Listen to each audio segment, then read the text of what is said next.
Nyoka and the Forbidden Forest. Long ago, before the rivers learned their courses and the winds discovered their paths, there was a village nestled between the golden savanna and the edge of a dense, shadowy forest.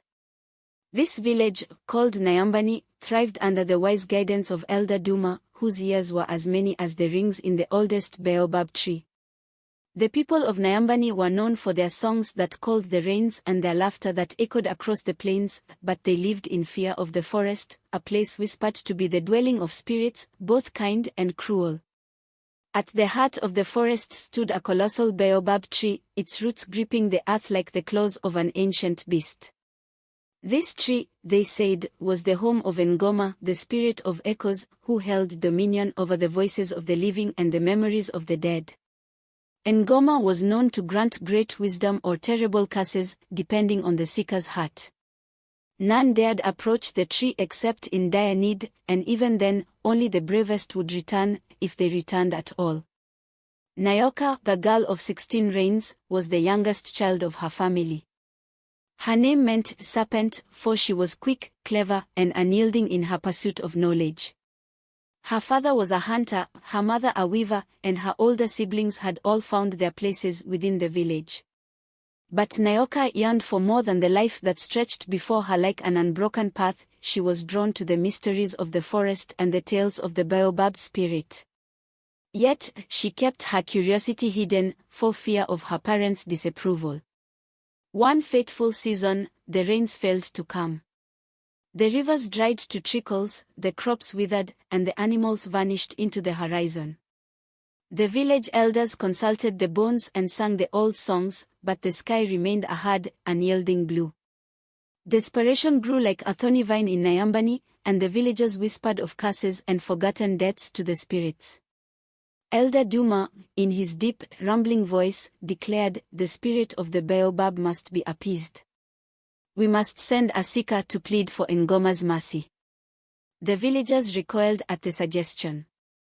To enter the forest and face Ngoma was to risk one's soul. Days passed, and no one stepped forward. Finally, Nyoka's heart, burning with a mixture of fear and determination, led her to speak. "I will go," she said, her voice steady despite the quivering in her chest. Her parents protested, her mother's eyes filling with tears, but Elder Duma placed a gnarled hand on Nyoka's shoulder. "The forest does not choose lightly," he said.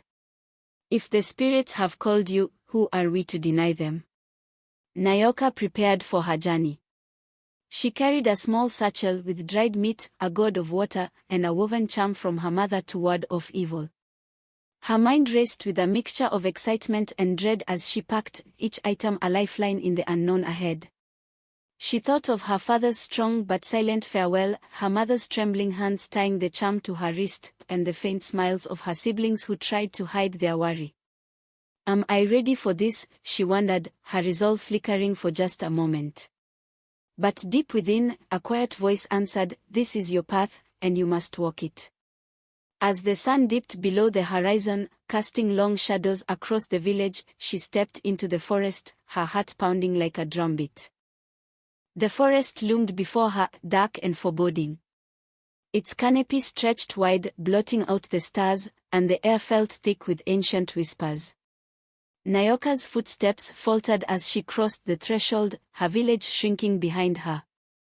The golden savanna was a distant memory now. Here, the ground was soft and damp, covered in moss and fallen leaves.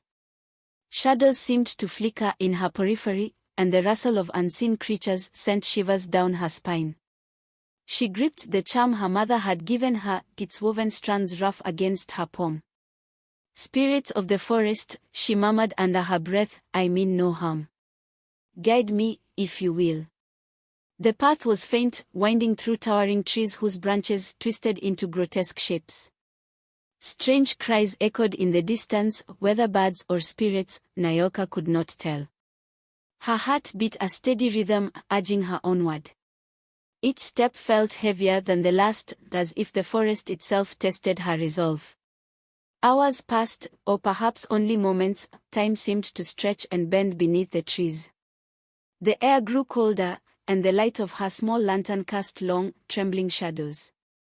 Her thoughts wandered to her family, her father's steady hands crafting traps, her mother's laughter as she worked at her loom.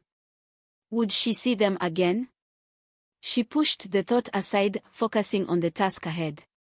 The first true challenge came as the path split into three. Each route seemed identical, winding into darkness, and no markers distinguished one from the other. Nyoka knelt, inspecting the ground for tracks, but found none. Frustration pricked at her, and she closed her eyes, drawing a deep breath. Then, faintly, she heard it, a whisper, so soft it could have been the wind. It came from the middle path, weaving through the trees like a thread. "Come," it seemed to say, "come closer." Nyoka hesitated.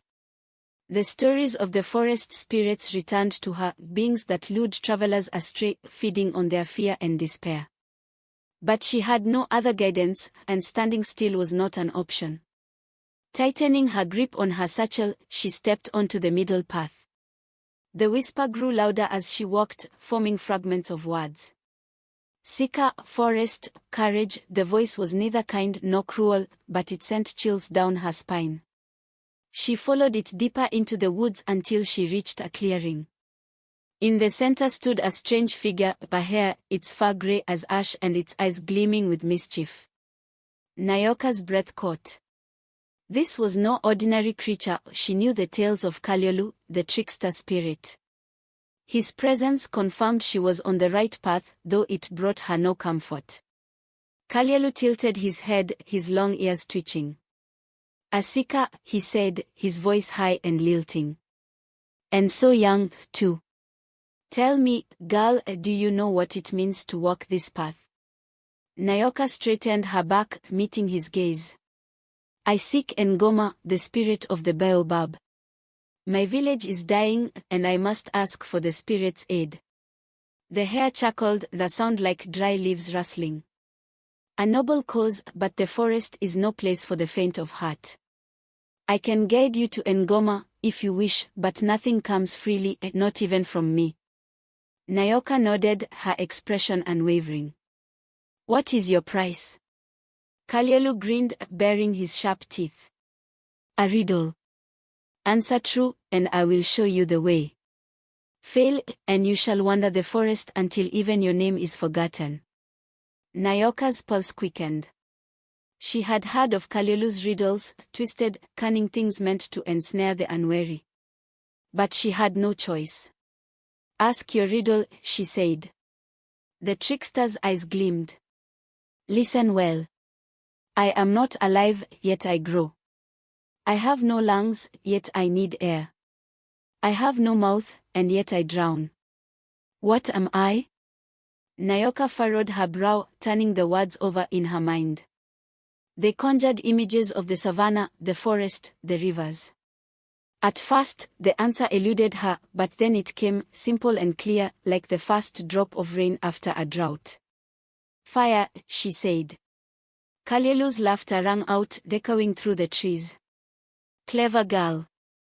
You may yet survive this forest. Follow me." And so, Kalyolu bounded ahead, leading Nyoka deeper into the forest. The trees grew thicker, their trunks twisted like old scars, and the air buzzed with unseen energy. Nyoka felt the weight of the journey pressing upon her, but she held her head high. The spirit of the baobab awaited, and she would not falter. If you enjoyed this episode, don't forget to subscribe to the channel and turn on the notification bell so you never miss the next part of Nyoka's journey.